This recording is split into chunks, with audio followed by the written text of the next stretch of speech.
Hi guys, let's check out C-01 Missing Link Optimus Prime. My son got this from Japan as a souvenir and gave it to me as a gift. So I contemplated long and hard if I was going to keep it in the box or not. But I couldn't resist. So it's go time. Let's just watch him spin here while I give him his due. Optimus Prime. What does that mean? Well, let's look it up. Let's look up Prime first. The dictionary says, first importance, main, of the best possible quality, excellent.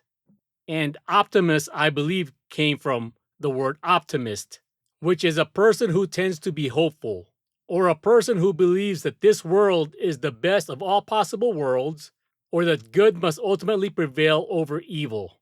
That is Optimus Prime in a nutshell. He's like the dad that some of us wanted to have. He's always there when we expected him to be. I mean, every time I turned on the TV after school, he was there at 1 o'clock, religiously. Every kid thought he was cool. He always made sure to give us good advice. And more importantly, he always showed us some really cool karate moves so that we could show off to Susie Parker the next day. He always had half an hour to spend with me, every day except for the weekends. All I can say is, thank you, Optimus Prime. You're the best. Okay, now I'm just rambling. Let's go on to the review. It came in this black outer box. I'm not sure if that's the norm. And here's the main box that we're all used to, only it's got a lot of Japanese writing on it. I don't read Japanese, so I don't know what it translates to. It's obviously an homage to the original box when he first came out in 1984. The only difference is the graphics of him here show some articulation. He's got his waist turned sideways. Let's check out the back. Yup, from what I remember, this is almost identical, except obviously for the Japanese writing and some of the newer images on the right. This graphic of him on the lower left here shows more articulation than the original. It's always funny to me when they drew their legs with a little bit of curve to it to show some motion. Check out Sunstreaker. And on the lower right shows his famous graph here for his strengths and weaknesses. I can't read it right now because I don't have the red little decoder thing. And here's the top and the sides. It's a cool box. It's hard to tell, but I think this thing says 40, referring to 40 years of Transformers. You guys see something else here? Let me know in the comments. This toy includes a figure, 10 pieces of doohickeys, a character card, and instructions on how to transform them. Alright, let's do a quick head to toe. The head sculpt is obviously identical to the original toy, and I'm not sure if it came with the yellow eyes. I'm not a big fan of the yellow eyes. It reminds me of the bully from the Christmas Story. Prime is no bully. Did he ever come with yellow eyes? And when you open his chest, it contains the Matrix and all the doodads that surrounds it. I believe this thing is removable, but I had a hard time trying to take it off. I didn't want to break it.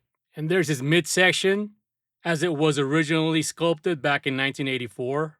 Check out his knees here and the details. These are all raised. It's not a sticker. I think originally these were stickers. Same with his foot. These details are raised and painted. No stickers here. And the tires are made of rubber. And he's got his orangutan arms, just like the original. And let's check it out from the rear. Obviously nothing to brag about, but this is the original sculpt from back in 1984. They were limited in technology and engineering. And I really like his colors here. It is closer to the original toy than the animated cartoon series. If you look at his legs, it's got a little more purple than blue. And his upper thighs are all chromed out, along with his waist and his saddle tanks. I love it. And just like the original, he's got this heat-treated emblem on top of the cab. Check it out. When you rub it, it gives you a little surprise at the end. What did I just say?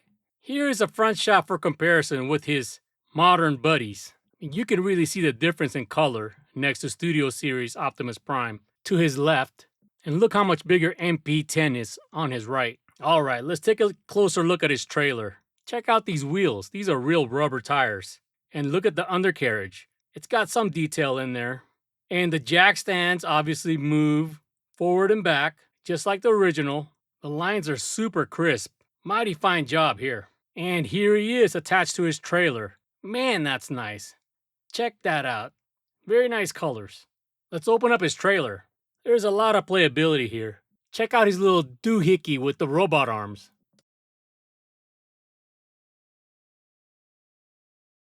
You can stick these little missiles into this and it will fire.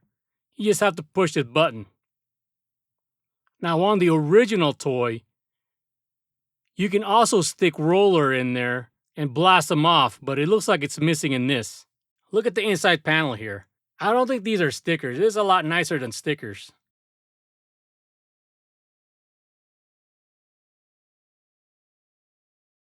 All right, let's check out that maintenance bay. Looks nice. Now you just have to put them in there and give them some preventative maintenance. Nicely done. And here's roller. I mean, it's your typical roller, nothing too jazzy here. You can put his blaster on top, just like that. And it also flips over to reveal a little light.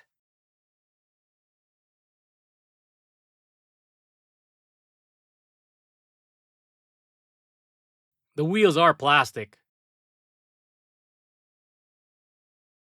Okay, let's talk articulation. You know, every toy nowadays have really good articulation. And they've obviously had to add articulation to this one from the original mold. Let's start with the head. All he can do really is just go side to side all the way around, kind of like the Exorcist.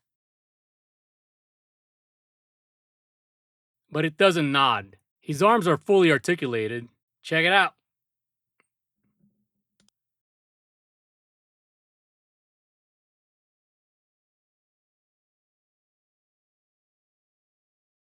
Same with the legs.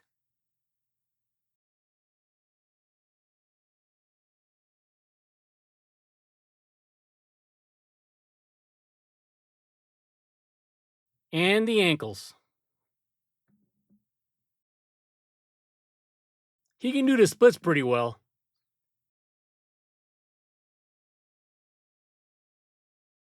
He's pretty limber for a 40-year-old guy. All right, let's go to the transformation. It's really pretty intuitive. There's nothing to it. I hate the overcomplicated transformations. This one is really fairly simple. Okay, this will be from robot to truck mode. And obviously, to transform him back to a robot, just go in reverse. First, let's flip his head over into the cab. Okay, now the fist goes on the inside of his forearm and then just fold it in. Back in the day, his fists came off and you had to store them inside the cab so you didn't lose them. But now they've engineered it so it folds in, which is pretty normal these days. Squeeze his pelvis together, just like this. Put his legs together, but not quite all the way. Then just fold it back. Straighten out his foot. And there he is, truck mode. Awesome. He looks fantastic in truck mode. I mean, check that out. Thumbs up. Check out his axe. Now you open up this little compartment on the bottom. Then just slide that sucker into his fist and close it up and it looks great.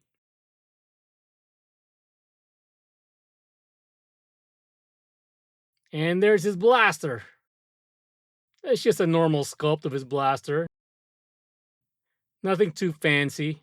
All right, let's take a look at the rest of the doodads that it came with.